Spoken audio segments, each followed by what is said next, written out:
Welcome back to online class. Hi children, how are you? Fine? Okay. Hope you all safe at home. Last class we have discussed about human nervous system. Have you remember children? Shall we recall it? Okay. Human nervous system is differentiated into three parts. What are they? They are central nervous system, peripheral nervous system and autonomic nervous system. Name the parts of brain. Can you tell me? Forebrain, midbrain, hindbrain. Forebrain, midbrain, hindbrain. What are the functions of cerebrum?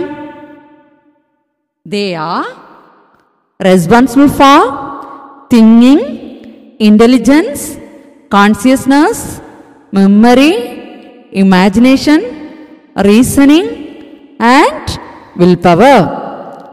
They are used for thinking, intelligence, consciousness, memory, imagination, reasoning and willpower. What are the structures involved in the protection of brain? Good. Outer dura mater, middle arachnoid membrane, inner pia mater. Outer dura mater, middle arachnoid membrane, inner pia mater. Clear? Okay. Today we can see the continuation of brain. The second one is midbrain. Look at the picture. This is midbrain. It is located between thalamus and hindbrain. Where it is located? Located between thalamus and hindbrain. The dorsal portion of the midbrain consists of four rounded bodies called corpora quadrigemina. What is corpora quadrigemina? The dorsal portion of the midbrain consists of four rounded bodies called corpora quadrigemina. Functions. They control visual and auditory reflexes. They control visual and auditory reflexes. Visual means sense of sight. Auditory reflexes means, so auditory hearing through ears. Clear children? Okay. I hope you understood. The third one is hindbrain. It is formed of three parts. They are cerebellum, pons, medulla oblongata. They are cerebellum, pons, medulla oblongata. First, cerebellum. It is second largest part of the brain. So already I told you which is the first largest part of the brain? Cerebrum. Yes, no children? Now cerebellum is the second largest part of the brain. Their functions. It coordinates voluntary movements. So voluntary movements such as walking, running, dancing, etc.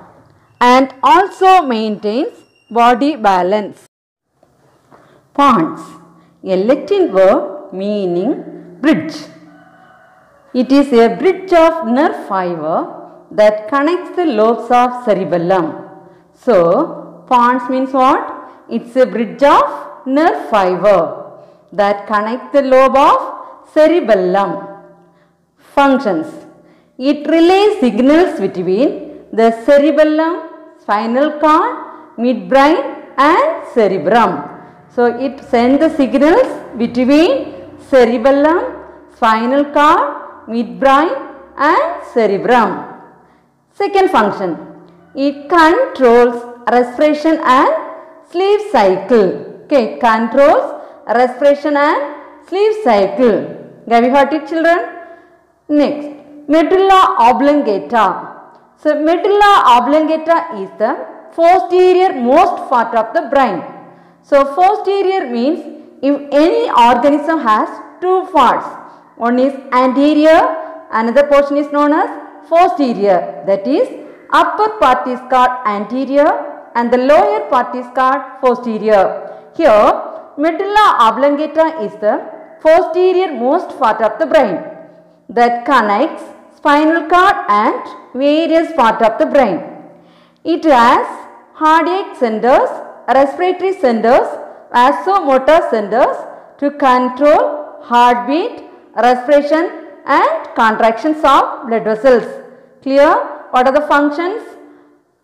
Respiratory center, vasomotor centers to control heartbeat, respiration and contractions of blood vessels.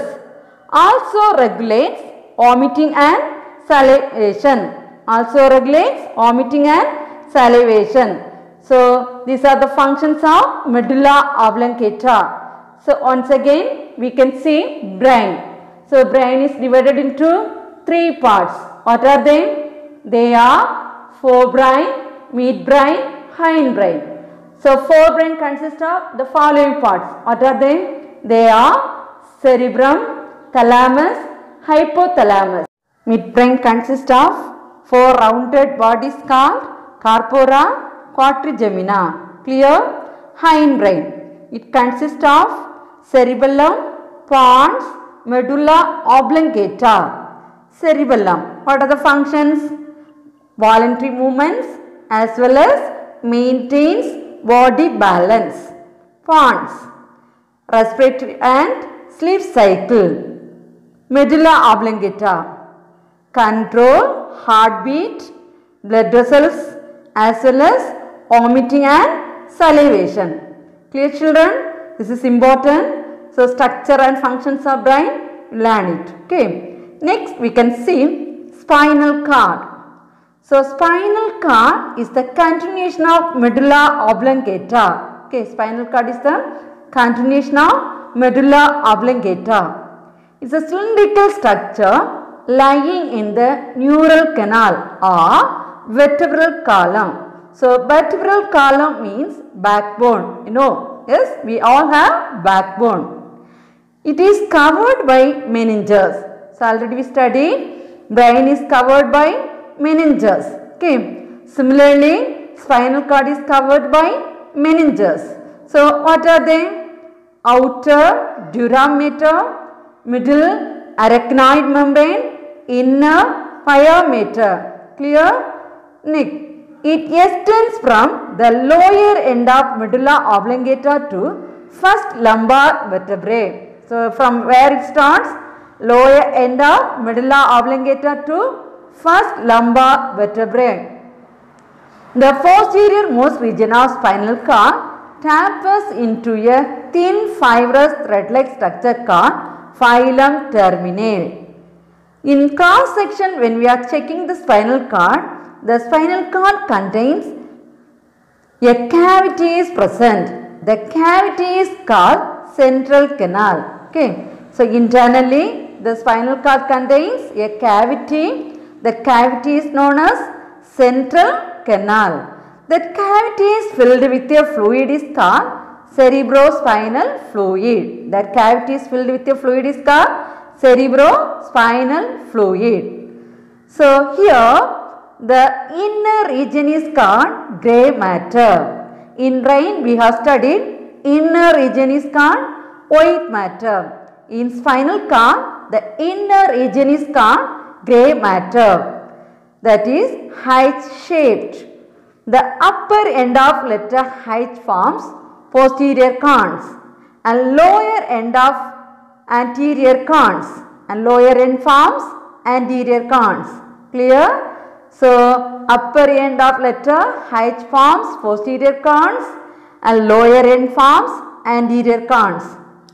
A bundle of fibers falls into the posterior corn, that is called afferent root. So afferent means from outside to inside. Okay. So bundle of fibers coming inside and fibers pass outward from the anterior corn, that is efferent root. So efferent means move outside. Clear?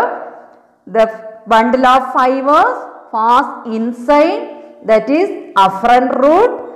Same time fibers pass outward, that is efferent root.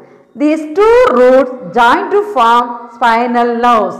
These two roots join to form spinal nerves. Clear? So once again we can see spinal cord. Spinal cord is the continuation of medulla oblongata. Clear? It's a cylindrical structure lying in the neural canal of vertebral column. So where it is located? Neural canal of vertebral column. It is covered by meninges. It starts from lower end of medulla oblongata and ends with first lumbar vertebra. Clear? The posterior most region of spinal cord tapers into a thin fibrous thread-like structure called filum terminale. In cross section, when we are looking at spinal cord, it contains a cavity. The cavity is called central canal. The cavity is filled with a fluid is called cerebrospinal fluid. The cavity is filled with a fluid is called cerebrospinal fluid. Okay. The inner region of spinal cord contains grey matter. It looks like letter H. The upper end of letter H forms posterior corns and lower end forms anterior corns. A bundle of fibers enter inside of forming afferent root. At the same time, bundle of fibers move outside forming efferent root. Clear? So, bundle of nerve fibers move inside and forming afferent root. At the same time, bundle of nerve fibers moving outside and forming efferent root. These two roots joins to form spinal nerves. These two roots join to form spinal nerves. Function. It controls reflex actions of the body. It controls reflex actions of the body. So, reflex actions means without consciousness automatically occurs. Example, sneezing, coughing, yawning, etc. Clear? These are the functions done by spinal cord. Have you got it? I hope or understood. Let us learn about cerebrospinal fluid. The person is fall down or any object is hitting on the head, the brain does not damage. Do you know children why? Because the cerebrospinal fluid protects the brain from damage. It acts as a cushion. Clear? It is a watery fluid present in the brain and spinal cord. It is a watery fluid present in the brain and spinal cord. It protects the brain within the skull as well as spinal cord. Functions. It acts as shock absorbing fluid and protects the brain from damage when it is subjected to sudden jerk. Second one. It supplies nutrients to the brain. Third one, it collects and removes waste from the brain. Fourth one, it is also responsible for maintaining constant pressure inside the cranium. So, constant pressure, what is our blood pressure? 120/80 millimeter mercury. This is maintained by cerebrospinal fluid. Cerebrospinal fluid. Clear it, children? So, what are the functions of cerebrospinal fluid? It acts as shock absorbing fluid and protect the brain from damage. It supplies nutrients to the brain. It collects and removes waste from the brain. It is also responsible for maintaining constant pressure inside the cranium. Clear, children? These are today's portion. So learn it and giving some questions. Children, this portion is from lesson 15, nervous system. Okay, page number 221 to 224. Page number 221 to 224. Question. Illustrate the structure and functions of brain. Illustrate the structure and functions of brain. Answer. Page number 222. Human brain is formed of three main parts. Starts from a human brain is formed of three main parts. From that to medulla oblongata. Page number 223. Medulla oblongata till salivation. Till salivation. That's all today's portion, children. Thank you.